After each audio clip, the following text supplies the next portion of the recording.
Like I would say Keizo is like this new generation's version of like Lyric, right? Keizo just does his own thing. He like collabs with people every now and then, but he just like stays out of everything. He stays out of trouble. He stays out of drama. He's great. And basically, I mean, he's been doing his own thing. He's popping off. Whereas like a lot of these other guys, they collaborate with one another, myself included, right? Paying the ultimate price, basically, in the process of like working as an intelligence person for the Department of Defense, right? Like you need people like that, right? You need people like that. Anyway, this Hasanabi head ain't no way. What is this? People are saying, oh, I saw this. Hasanabi heads are all cat people, which is why I can't beef with cats too much. Yeah. That wasn't a joke. No. I should have brought you ice cream. The cats doing like Valorant pro player level locked in. You know what I'm talking about? When like Valorant pros would just like slam their face onto the fucking computer. Keyboard is all twisted when they're playing.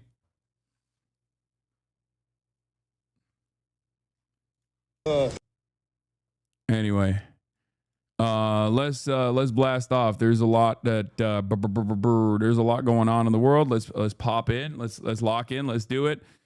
What was I gonna say? Okay. FBI raids John Bolton's. FBI raids John Bolton. Trump DC patrols. Is Chicago next? Trump military DC patrols. Is Chicago next? Daniel Besner on. D. Besner will be on to talk Israel, Ukraine, U.S. foreign policy.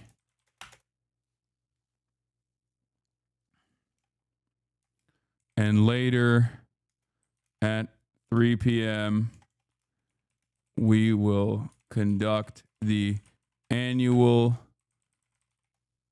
government wants 10% stake in Intel. Annual Hasanabi community census. Get in now. Twitch.tv/Hasanabi.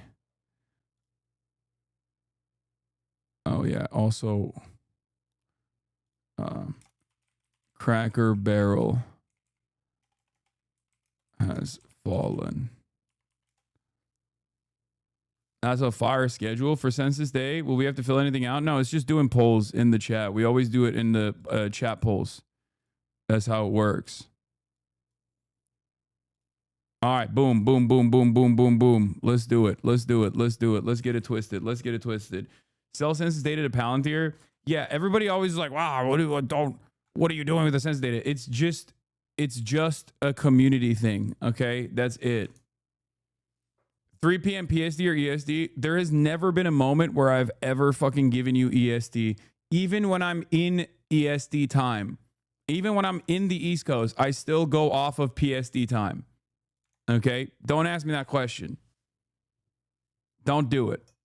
Daniel Bessner is going to be on at 1 p.m. PST. Yes, the community census happens once a year. It's on this website if you want to see the previous censuses. Sensei, brilliantdrink.github.io/Hasanabi-census. And it's got data from 2020 to August 2024, bodged together in like 4 hours. Okay, but I'll improve it later. Brilliant Drink has done this. And we'll get to it. You got age, gender, political ideology, ethnicity, religion, sexuality, height, trans chatters, location, salary, education, V card, weebs, diet, neurodiversity, and gaming frogs. We should do a cats v dogs question in the census. Well, the census is so long that I don't want to add any more. Okay, every year I feel like we add more shit. Also, I saw this. Every generation of Twitch streamers, before we dive into like the news head first, every generation of Twitch streamers has this exact same issue. Here is Stable Ronaldo calls out the fakeness in the streaming industry, saying people genuinely don't like each other anymore, and he can't figure out the reason. There's plenty of money, viewership, content. I don't know why this is a thing. This has happened in every single generation of streamers, okay? Every single one. Every single one. I came up with the crop of talent. Like, before my generation, the generation prior to mine was like Ninja, Tfue, Pokimane, right? They all popped off. And then my generation of streamers were like, myself, XQC. I think it was like Nick Merckx as well, kind of. You could put them in there. Who else? Mizkif, that was another one. Ludwig, right? Cutie Cinderella. Like, this was our gen of content creators. And if you notice, like, there's a lot of fucking drama in that gen. Like, there's a lot of people who have actively fought one another and don't fuck with each other at all any longer. And now this generation after us is like Aiden, Speed, Kai, and then I guess like the second version of that has been like the Phase Boys as well, if you want to loop all of them under the same umbrella. And there are always content creators in this space that just kind of do their own thing. Lyric is a great example of this, right? Moon, Lyric, like there are always content creators that like kind of do their own thing, right? But there's also content creators who collaborate with one another. And ultimately, from my personal experience, what I've seen that has taken place is that when money gets involved, when there's too much money to be made, when there's too much clout, okay, I think ultimately people find themselves fighting over one another and like fighting for like the seat at the top, I guess. It becomes like very transactional. Relationships become very transactional because like before 2020, a lot of content creators were just like friends with one another, like legitimately friends with one another, right? In my generation of content creators, like the top dogs, we were all friends with one another. We like legitimately hung out with one another, Trainwrecks, XQC, even fucking Asmongold from time to time. And it wasn't like a thing. It wasn't a big ordeal to just like collaborate with someone, right? And at the time, their opinions weren't the way that they are. So when you say like ew, you're reflecting on that with like today's opinion. You're reflecting on what these guys look like now or what these guys say now, but it wasn't like that back then. They just weren't like that at all. And I think throughout time, I feel like those collaborations became like more serious, more professional. Like there was an expectation, a tit for tat. It became way more transactional, right? And people got segmented. I think like the big nuclear bomb in terms of like my generation, like no longer collaborating with one another and no longer having a sense of community with one another, I would say was like during COVID, XQC's mistreatment of other content creators kind of started this drama a little bit because he would just like treat every content creator like a fucking NPC. And because he was rewarded tremendously for that, no one really said anything about it. And a lot of people just like kind of let it happen. It wasn't even just GTRP. It was like Among Us, GTRP, No Pixel. Every time there was like a serious collaboration, like that's where it initially started. That's where the fissures initially started. And, there were some people who called him out. I wonder who those people are. And, they got yelled at quite a bit. And I was doing that as a friend, too, like at the time, because we were still close. And then after that, it just like kind of kept spiraling over and over again.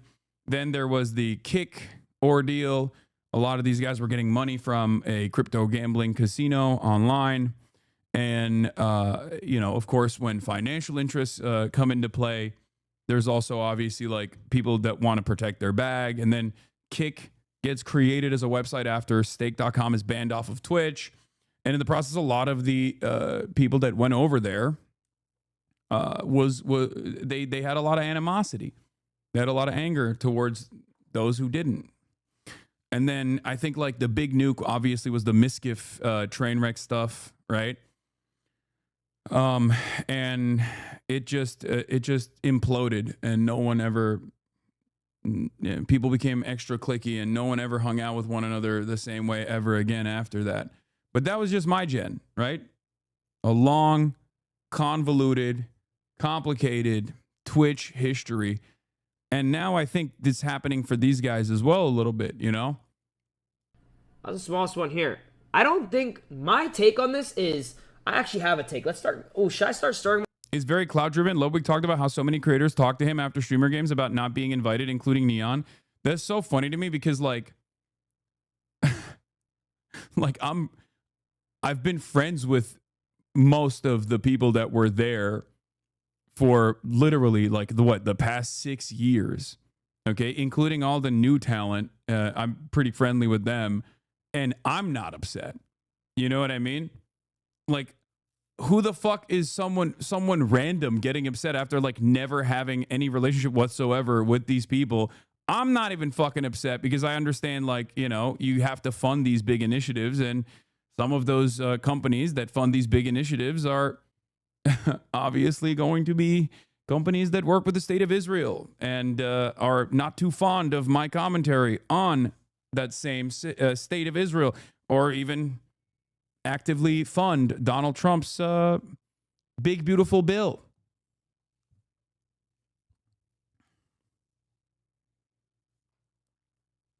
So that's so funny that like people get mad. They really hated you for being the face of getting steak banned off Twitch. Yeah.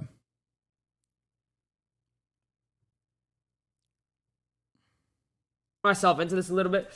I don't actually think streamers have egos. I think streamers just don't like each other. Simple as that.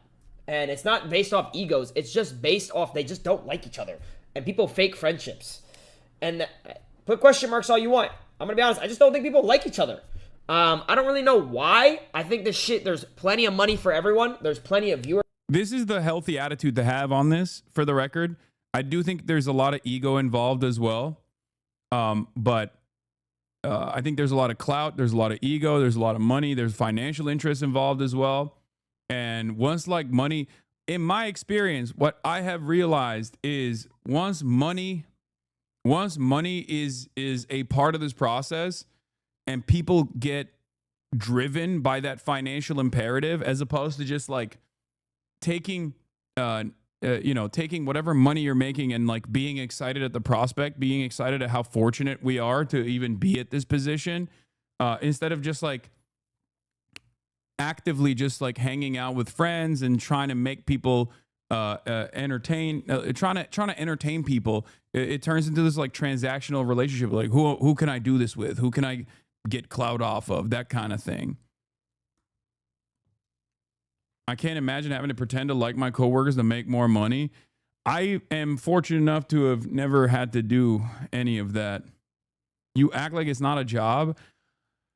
I mean, it is a job, but it's also not a job, if you know what I mean. It's not like a real fucking job, especially for like a lot of content creators. What kind of, like, look, I log in every day. I clock in. I'm doing fucking news commentary for like, 10 hours, not 10 hours, but like 8 hours, right?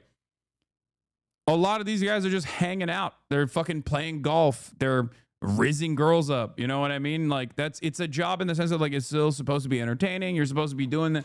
You're okay. People are saying 6 hours. Fucking chatters. Jesus Christ. Like for a lot of these guys, they're just like having fun and filming themselves in the process of having fun and making a lot of money.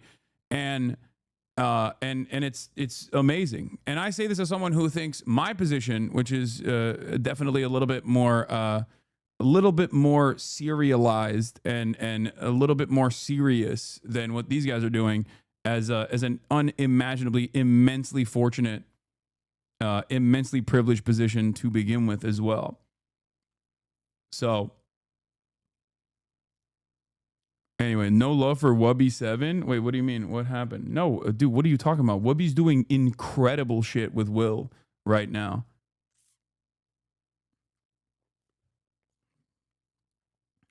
IRL streaming is way more exhausting than desktop. I disagree with that. as someone who does both, you're actually 100% wrong.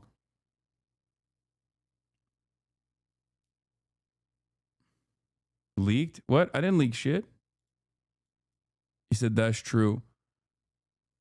If you think it's bad on mainstream channels, it's extra bad in the VTuber space. No, I will stand on that. I think desktop streams are harder and worse on your fucking mental and have a worse toll than doing IRL streams. I do both. I do both. I'm telling you, I've done both for years. Okay.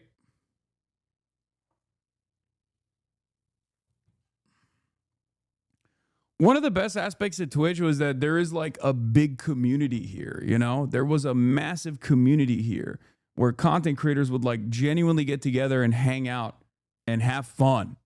And that's gone. And that kind of sucks that it's gone. Okay? It fucking sucks. But that's why I love the FaZe boys, because they just still keep that energy. Yeah, but you don't do both at the same extent. Like, you ain't IRL streaming 8 hours a day for weeks on end, lol. You just flop for a few days. I mean, but in my experience, when I do like 4, 5, 6 hour IRL streams, like, I recognize this when I started going to the protests. Okay? I was in the middle of these fucking protests getting shot at for like 4 hours straight, getting fucking pepper sprayed and shit. And that literally took less out of me than sitting here and having to listen to chatters yell at me over fucking minutia. I would rather go to a protest and get shot at, okay, than have to sit through like a drama segment with members of my community fucking chirping at me over like some minor disagreement that they've decided is the absolute worst possible thing that could have ever happened. Yeah. I mean, fair law. Also, chat, I mean, flip, it's fine. I'm telling you, I love this community. Lol, he hates this chat, lol. No, I love my community. I'm an incredibly fortunate person, but I'm telling you, it takes a fucking mess every single week. A day to look forward to, no matter what. It's Friday. That's right, ladies and gentlemen. It's Friday. Then it's Saturday, Sunday. What? It's Community Census Day. That's right. It's the annual Hasanabi Community Census Day. It's Friday. It's Friday. It's Friday. We get to understand the community a little bit better today as well. The reason why we celebrate every Friday, of course, is because our forefathers fought long and hard for this right that we have a time to have to ourselves. If you like the 5-day work week, then thank a union, thank the labor union movement, thank our forefathers who worked hard and fought with blood, sweat, and tears to ensure that you can have a weekend and enjoy yourself and have a sense of autonomy and have a sense of purpose in your life. It is August 2022. It's August 22, 2025, 11:07 a.m. and we are live. We're alive, baby, and we got a lot to talk about. But it's Friday. My only day off for this weekend next week. Yeah, well, if you're blue collar, white collar, no matter what color the collar, we got it all. All right, it's Friday. It's Friday. It's Hasanabi Census Day. We'll be doing that at 3 p.m. Pacific, as I've already said. The vibes are supposed to be immaculate today. I'm gonna tell you right now. We're gonna keep those vibes immaculate, no matter what happens. Even though some people will probably inevitably try to mess it up. Okay. Folks. Before I get into the news, and there's plenty of news to talk about, of course. This is the part of the broadcast where I tell you about my own personal news, about what's going on in the world of Hasanabi Piker in between the time period where I press the stop streaming button and press the start streaming button. So help me God. That's what I'ma do. Don't hide the hickey, though. I got no hickeys, man. Okay? I ain't got no hickeys. Let me tell you something, okay? A lot of news happening in the world, but a lot of news happening in the Hasanabi Piker world as well. Hasanabi Piker universe as well. And by that, I mean, I ended the broadcast yesterday after 8 long but fantastic hours of coverage, wall-to-wall coverage. Watch the versus Hassan. Yeah, 0 bitches and 0 hickeys is right. Hassan versus Hassan. We did that. I was on Hassan Minhaj's show. It was amazing. And then after that, I played a little bit of Expedition 33 as I waited for Will Austin, Cutie Cinderella, to pull up so that we could shoot another episode of Fear. And notice how I didn't say March, because he is nowhere to be found. He is incognito, died of a self-suck incident. Yes, offline gaming, boo, I know, offline gaming. I'm in Act 2 in the story, and it's been going great. It's really, really, it has also been an emotional roller coaster. But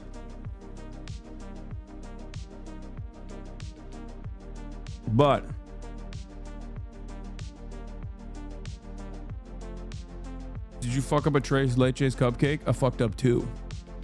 You know I'm a sucker for Tres Leche. Cutie brought Tres Leches cupcakes, and she brought key lime pies, little baby key lime pies. It was amazing. We did another banger episode. I was basically delirious by the end of it though, because like we shot from like 8:45, 9 p.m. till like 11:30. And I think I've never done this before. But like I literally got up the moment the podcast was over. I got up and I instantly went to sleep. Okay, bro, that's like 6 leches. That's true, I did. Overzealous is coming for you. What is this? Which way, Western man? Listen up, Hamas. I'm a pedophile. Versus overzealots. It is cool that a lot of these guys, like, they kind of don't fit the mold of like soft boy in the way that under previous circumstances, like a lot of these like neck bearded neo-Nazis and like edgelords online look. It's always good. It's always good to be healthy, but it's also extra good to just like flex on your haters every now and then. You know what I mean? Do a little bit of body fascism.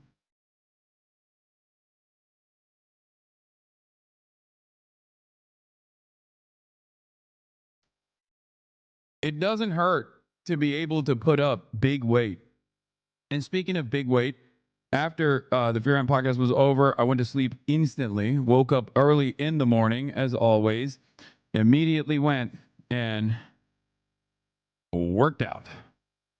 That's right. Had a good morning overall with my little workout. You know, you already know what it is. You already know what's up. Also, this fit was fitting. I do, if I do say so myself, I'm going back to yesterday's fit a little bit, but like this fit was low-key fitting, okay? Anyway, here it is. Here it is. We got some shoulder mobility problems, but overall, still pumping through it. Boom, boom, boom, boom, boom. Nice little 210 action. Not a big deal. It's nothing to me. It's light work to me. Look at that control. Goddamn, all the way up. All the way. You already know what it is. Got a little I want you to come to your senses. Annual community census at 3 p.m. PST today. Meme there as well. And then that's it. And then today's fit pick is also Unfinished Legacy. Shouts out to the Crash Dummies podcast. Shouts out to the Unfinished Legacy. That fit gives you Cuban and Dominico Park circa 1986. I love that. But yeah, a lot is going on in the universe. A lot is going on in the world of Hasanabi Piker. A lot is going on in the world in general. Oh, I had a wonderful conversation with a friend of mine who has made it successfully out of Gaza, and he is in the United States of America now. He's going to college here. I'll be hanging out with him when I get to the Dartmouth Charlie Kirk debate. So that's amazing news as always. Obviously, I think I've given you guys a little bit of an update on that before in one of my other personal news segments. But yeah, that's what matters. You know what I mean? Everything else obviously might suck. And while everything is like shitty, when will you be giving info on the Charlie Kirk debate? I want to make the drive. I don't know what the info is. I mean, I think the info is out there. It's like readily available out there in the ether, out there in the universe. I don't have any additional information on it. I'm hearing that a British man cooked you in basketball the other day. Okay, that's a lie. Don't ever trust the British. When are you and the debate kid from TikTok lining up for prep? Yeah, I thought we could do some fun content around it, considering that apparently Charlie Kirk is like very scared of Dean, the TikTok liberal Spider-Man Dean himself, and so I might do a little collabo with him. This one popped off. Oh shit, let's go. Okay, Hasanabi After Dark, let's go. King is running for U.S. Senate, anti-Zionist, very progressive. He's already being presented as Maine's own Zoran. And the enemy is the oligarchy. It's the billionaires who pay for it, and the politicians who sell us out. And yeah, that means politicians like Susan Collins. I'm not fooled by this fake charade of Collins' deliberations and moderation. The difference between Susan Collins and Ted Cruz is at least Ted Cruz is honest about selling us out and not giving a damn. Why can't we have universal health care like every other first world country? Why can't we take care of our veterans when they come home? Why are we funding endless wars and bombing children? Why are CEOs more powerful than unions? We fought 3 different wars since the last time we raised the minimum wage. Listen, I totally understand why a lot of people see a swagged out white boy geared up looking like a grunt force tier 1 operator and immediately think of John Fetty Wapman. We've been burned before. As far as his platform goes, like, I mean, he's actively speaking out about this stuff too. Like, I mean, look, Graham Plattner to Prem Tucker on Zateo said there's a genocide that is occurring in Gaza, and at some point in the not so distant future, we are all going to be looking around and realizing that we failed the ultimate moral test of our time. Overview. America's entered a new Gilded Age. We have a government of, by, and for billionaires. We have direct consequence of disastrous court decisions capped by Citizens United that have allowed billionaires to buy elections. As a result, they have built a billionaire economy, one that creates explosive growth for a tiny privileged few, for a handful of billionaires and multinational corporations, and inflation, stagnation, and decline for the rest of us. In 1990, there were 66 billionaires in America. Today, there are over 900. When you look around, do you see a community that is over 10 times wealthier than 1990? So here's the thing. In order to put together a coherent political campaign, you need to talk about what you stand for. You need to talk about who you want to defend. And more importantly, perhaps, you need to talk about who you despise and who you oppose. Targeting billionaires who are unimaginably powerful figures, but their numbers are minuscule, is good. You need to position yourself against villains. Democrats don't do that. They want to suck up to the billionaires, and so they look like they're phony. We must pass a billionaire minimum pass a billionaire minimum tax, establishing a baseline tax that rate the super rich cannot go under. It's policy extremely popular, but too often we have elections between multiple candidates who refuse to support it. I like that. Uphold tribal sovereignty and self-determination. God damn, that's woke as. That's cool. But yeah, I will be going and interviewing him and stuff and getting a better, making a better assessment in the future. Yeah. So like I've said, I'm excited. I'm excited about our boy here. Okay. I'm excited about our boy Graham Plattner. There are some things that, give me a little bit of pause, obviously. But I'm not going to let that get in the way. Like I said, what matters to me is who you are now and not what you've done in the past. And the reason why I say that is because, like, when you look at a guy who's done multiple tours, there's gonna be a record filled to the brim with blemishes. Okay, not good blemishes either, like some big ones. And overall, my expectations. Wait, hold on.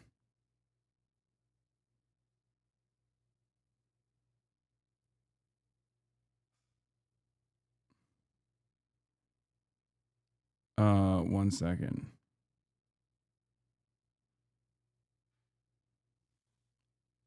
One, I'm like setting up something for tomorrow.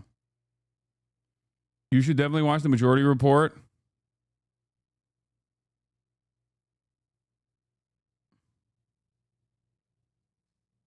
One second. Trump just announced Chicago is next for the army takeover. Oh, Jesus Christ. His platform looks good, but the platform doesn't necessarily show the entire story. You know what I mean? You got to look at the platform. You got to look at what he's currently saying. You got to look at what he's said in the past. And bro, trying to read a chatter while texting your brain is something else. Yeah, no, I know. Overall, he seems like a significantly far better candidate than one we've seen so far from the Democratic Party's new crop of talent. DSA guy. In the past, he had the high school photo that he posted, his high school yearbook photo that he posted, where it literally says like "Free Kosovo, Free Kurdistan, and Free Palestine" in 1995.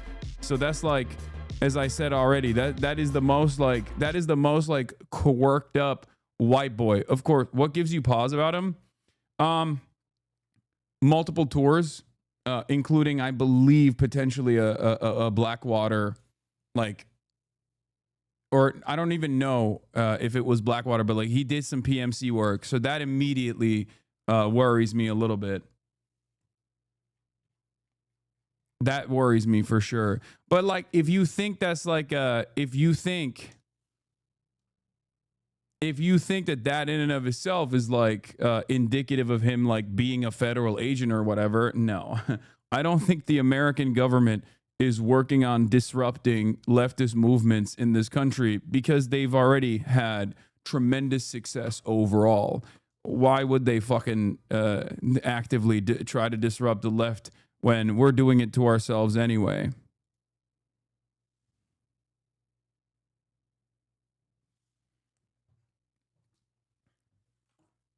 It's too soon to tell.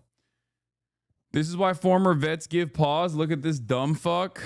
I mean, that's Amy McGrath. Amy McGrath is not comparable to this guy. Amy McGrath was like a laboratory-built, third-way neoliberal Democrat that was the exact worst kind of Democrat. This guy is not a normal Democrat at all. This is like our side. This is left flank, okay? This is a left flank candidate. Very, very different. But of course, when I see combat veteran Marines in the Army, immediately I'm like, Has said his work with Blackwater made him disillusioned with the MIC and wasting taxpayer money on unaccountable contractors. Definitely good to ask him about it, though. No, for sure. What is this? I know. I was just showing you here getting duped by a joke.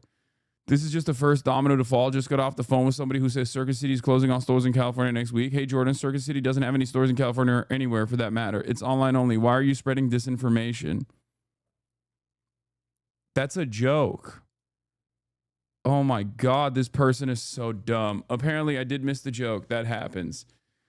Oh, Amy McGrath. Ay, ay, ay. Anyway, for those of you who don't know, Amy McGrath is like I'm a veteran and I was in the Air Force and I killed a lot of children overseas. And you know who didn't do that? Mitch McConnell. And then she got destroyed. Millions of dollars were dumped into her race by the Democratic Party. And then she literally got unimaginably destroyed. Amy McGrath is the archetype for this. Like, this is, when we talk about this, more women drone pilots, it's like Amy McGrath is a perfect example of this.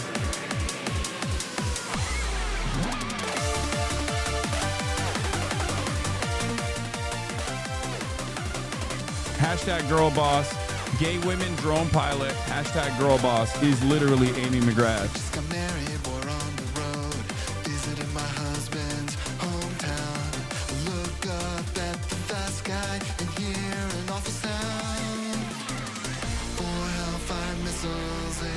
Apparently Ryan Grimm has known about Graham Plattner for a long time, and he used to be the bartender. This guy knows everyone. That's not surprising.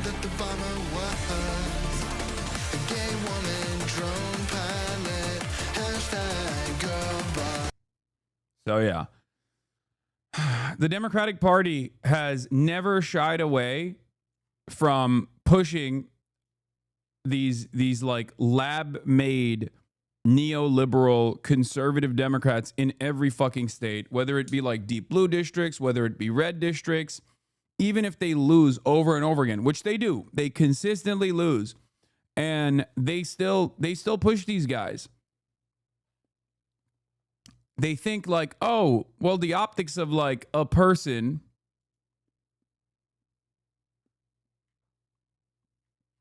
a person being in the Navy or being in the military, being in the Air Force is like enough to make these patriots vote for the Democrat. And it's like so stupid because that's not what patriotism is, especially in the United States of America. I'm sorry.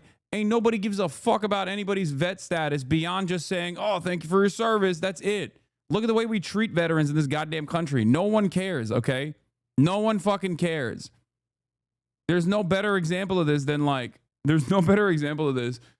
the way Donald Trump has shit all over John McCain, a prisoner of war, right? Like he said, I like my war heroes who weren't captured. Like anyone, okay? Look at the VA. Look at the way people treat veterans in general. If you want to understand the way that Americans give a shit, the way that the American government gives a fuck about veterans, look no further than like all of the homeless people in DC. How many of them are veterans? Okay? How many of them are veterans? We don't care. We want to pack them up with the current existing active military.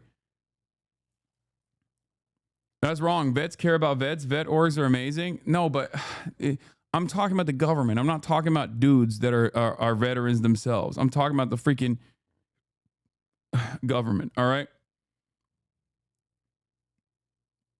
My brother's a Navy vet and he has to pay $5 monthly for a stupid vet coupon book. Yeah, they do thoughts and prayers for everything, dude. It's so goddamn annoying.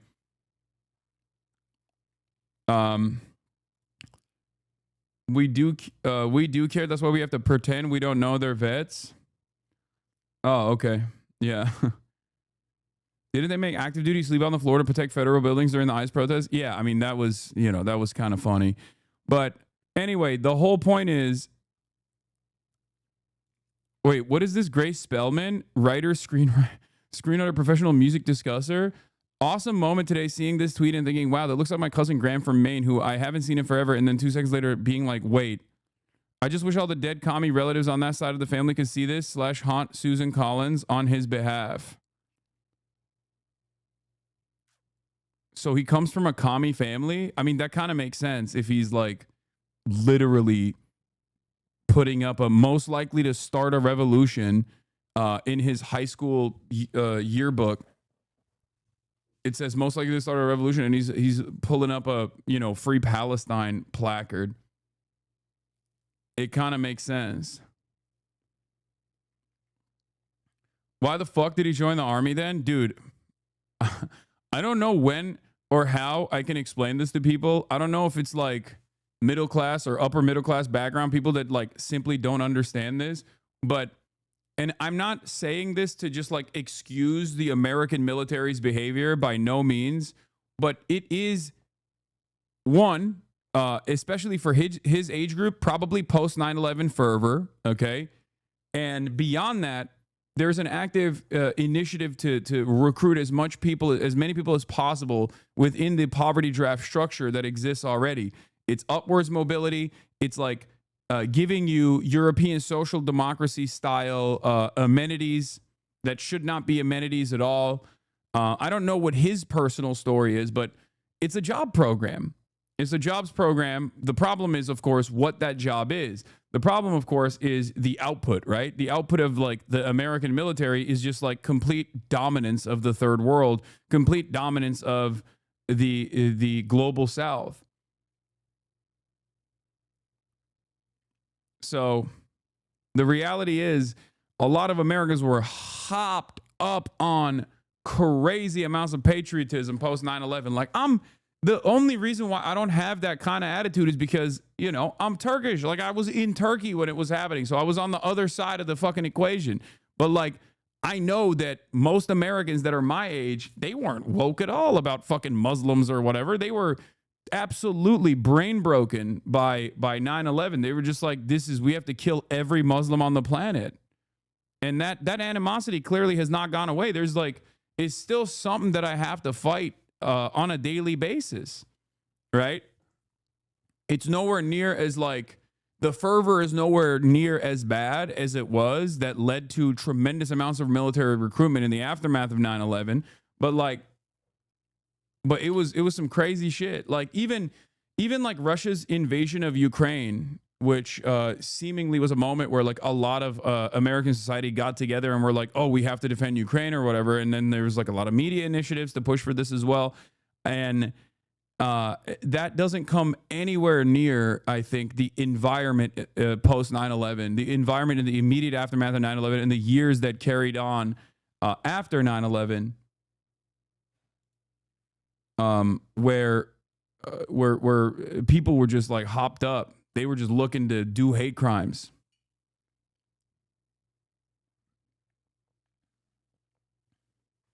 But there are definitely a lot of, I mean, there's active duty people in here. I don't understand how. I always jokingly say, like, there are a shit ton of military active duty people in this community who just agree with me 1-to-1. And I don't know how they like compartmentalize it in their brains.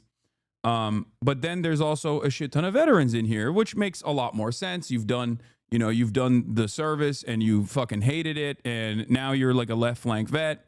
That's one thing.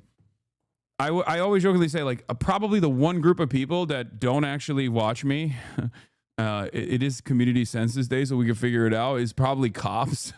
Outside of cops, like, you know, I suspect that like every facet of American existence has Hasanabi has in places that you would least expect. I mean, there's like finance bros in here, which is crazy, you know.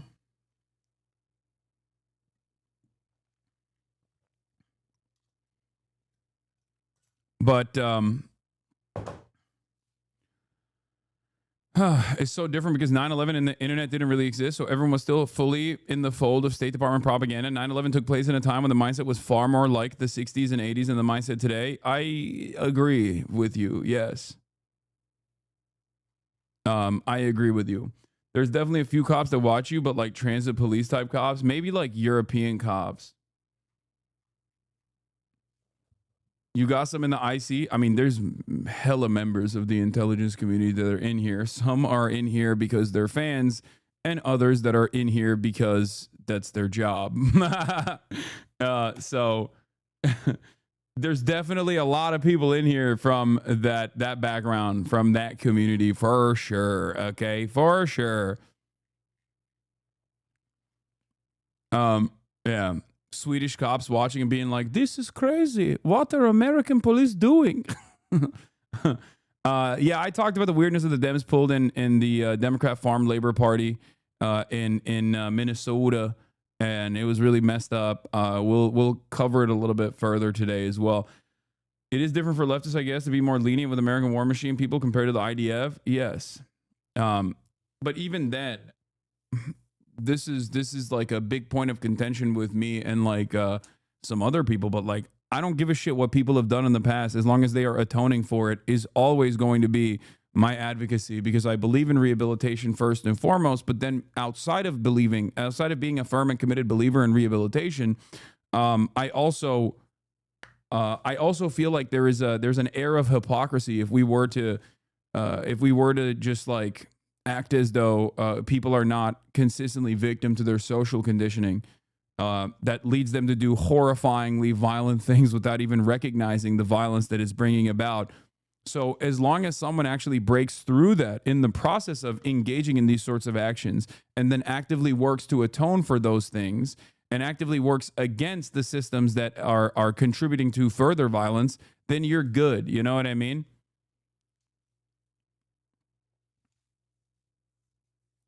That's just how it is. It's a firm commitment that I have This is a principled stance that I've always had. Another guest to talk about Israel. Lol, I hope you sufficiently researched everything they said, not to get to the ire of online purists. No, online purists will love this guy. It's American Prestige Pod. They're great. I mean, it's Daniel Bessner. I've linked up with him before. I've met him in real life before. He's a great dude. He's an academic. He's a foreign policy guy. He's a history guy. So he's dope. And no one's gonna have some issues with him. You know what I mean? But yeah. Anyway, let's blast off. Do any Israelis watch you? Yeah, there's hella Israelis that watch me. Yeah. Basically, the entire crop of Mezarvot, anti-Zionist Jews in Israel watch me. There's also a lot of Palestinian citizens of Israel that watch me as well. But like, yes, there are all 15 of the dedicated anti-Zionists that are still in Israel watch me. Hasanabi, I was an intelligence analyst in the military and you helped me de-radicalize. I was trying to find another way because everyone was hopped up on conservatism and were really toxic. Yeah. I think Chelsea Manning is also another great example of like, the getting one-shotted and looking to rehabilitate or even